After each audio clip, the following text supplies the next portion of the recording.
Hello साथियों, एक बार फिर से आप सभी का आपके अपने चैनल एस आर जाजुरिया पर स्वागत है। आज मैं आपको बहुत बेसिक यानी जीरो से अंग्रेजी सिखाऊंगा, तो आप आसानी से अंग्रेजी सीख सकते हैं और बोल सकते हैं। देखिए, इज का मतलब होता है। जैसे एग्जाम्पल ले, ही इज हैप्पी, वह खुश है।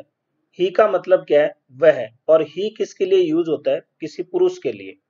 इज यानी है, हैप्पी यानी खुश, तो वह खुश है। इस प्रकार आप छोटे छोटे सेंटेंस बना सकते हो इज का इस्तेमाल करके। जैसे सी इज हैप्पी, वह खुश है। सी यहाँ क्या है? किसी महिला के लिए यूज होता है, तो सी इज हैप्पी यानी वह खुश है। अब हम किसी का नाम भी ले सकते हैं, जैसे रवि इज हैप्पी, रवि खुश है। लता इज हैप्पी, लता खुश है। या और भी किसी प्रकार से सेंटेंस आप बोल सकते हो, जैसे this is my bag, this is my mobile, कि यह मेरा फोन है, ये मेरा बैग है। This is my laptop. इस तरह के आप इज लगाकर, इज का मतलब होता है, और ये लगाकर आप बहुत सारे सेंटेंस बना सकते हैं। एम का मतलब होता है हूं। जैसे एम का यूज हम आई के साथ करते हैं, ये आपको ध्यान रखना। सब्जेक्ट हमारा आई होना चाहिए, और आई का मतलब होता है मैं। तो आई एम हैप्पी, आई यानी मैं, एम यानी हूं, हैप्पी यानी खुश। मैं खुश हूं। जैसे और एग्जाम्पल ले, आई एम ब्यूटीफुल, आई यानी मैं, एम मतलब हूं, और ब्यूटीफुल यानी सुंदर, मैं सुंदर हूं।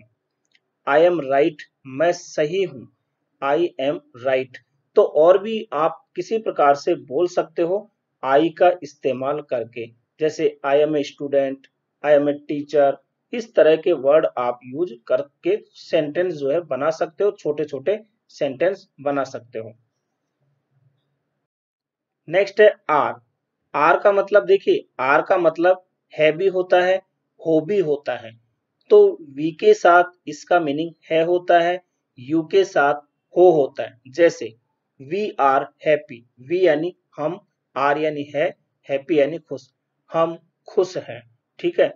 हम मैं ये भी लिख सकता हूँ, वी आर सैड, हम दुखी हैं। तो आर का मतलब यहाँ है वी के साथ। अब यू के साथ देखिए, यू के साथ आर का मीनिंग होता है हो।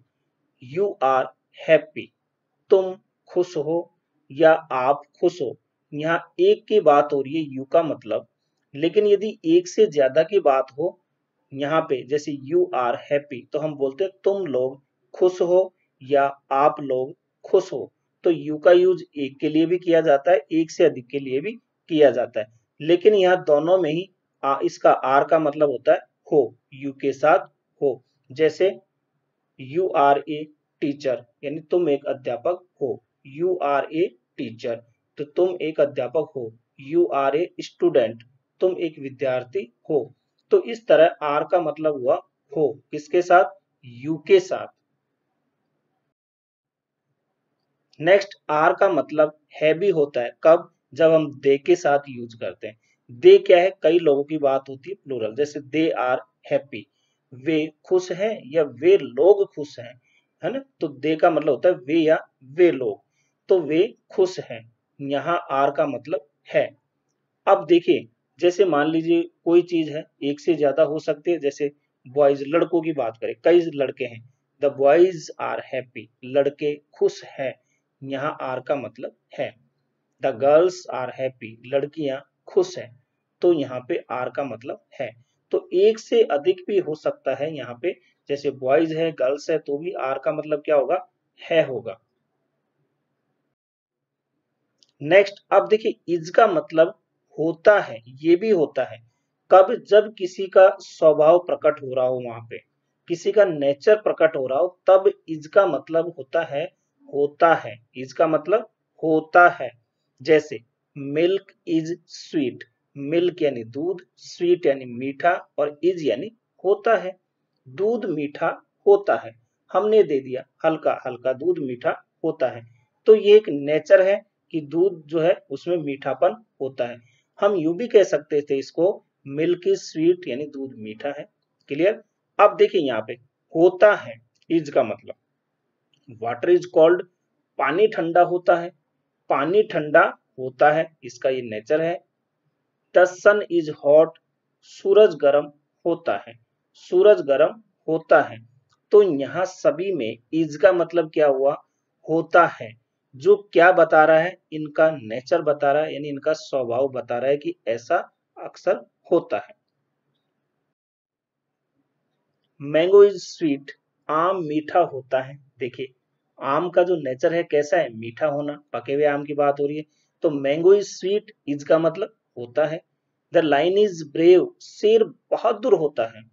देखिए शेर बहादुर होता है, तो ये क्या है, वो शेर का स्वभाव दिखाया जा रहा है, लॉयन का स्वभाव दिखाया जा रहा है कि लॉयन कैसा होता है, ब्रेव होता है, बहादुर होता है। तो इज का मतलब होता है। द मदर इज काइंड, माँ दयालु होती है। देखिए माँ का नेचर ही ऐसा है कि माँ कैसी होती है, दयालु होती है। आपको कितनी भी डांट लेगी पीट लेगी, लेकिन फिर भी पुचकार के आपको खाना खिलाएगी, आजा बेटा खाना खा ले। तो काइंड होती है, मदर जितनी भी होती है कैसी होती है, काइंड। तो इज का मतलब क्या हुआ, होती है। द मदर इज काइंड यानी माँ दयालु होती है। नेक्स्ट इज का मतलब लगता है, जैसे मैंगो इज स्वीट, आम मीठा लगता है। हम ये भी बोल सकते थे कि आम मीठा होता है, दोनों एक ही बात है। तो मैंगो इज स्वीट, लेकिन मेरा बताने का मतलब क्या है कि इज जो है स्वभाव दर्शाता है, तो यहाँ पे लगता है, इस सेंस में भी इसका हम यूज करते हैं। शुगर इज स्वीट, चीनी मीठी लगती है। अब देखिए नीचे के एग्जाम्पल देखिए, शुगर इज स्वीट, चीनी मीठी होती है।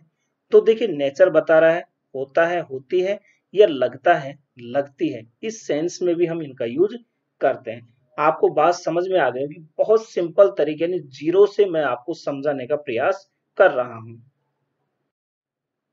अब देखिए आर का मतलब होते हैं, ठीक है। जैसे चिल्ड्रन आर नॉटी, बच्चे शरारती होते हैं।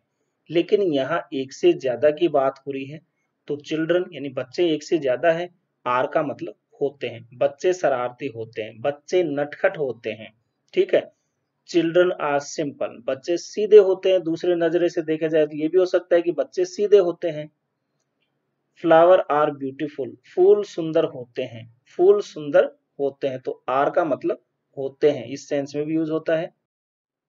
अब कुछ और छोटे छोटे सेंटेंस ले लें, जैसे वह सुंदर है, आप बनाओगे सी इज ब्यूटीफुल। देखिए कितना आसान हो गया आपके लिए। तुम गलत हो, तो यू के साथ आर, यू आर रॉन्ग, तुम गलत हो। मैं बुरा हूं, आई के साथ बैड, आई एम बैड। तुम एक गायक हो, यू आर ए सिंगर। तुम एक नौकर हो, यू आर ए सर्वेंट। वह एक चोर है, ही इज ए थीफ। मैं एक अध्यापक हूँ, आई एम ए टीचर। तो देखिए कितना आसान हो गया आपके लिए ये सब। बस आप इज एम आर का ध्यान रखिए, इसका मीनिंग क्या होता है और किस प्रकार से इसका यूज किया जाता है। और इनमें अन्य कोई आपको मेन वर्ब यानी मुख्य क्रिया कोई अन्य कार्य होता हुआ नजर नहीं आएगा, तो ये सिंपल सेंटेंस कहलाते हैं।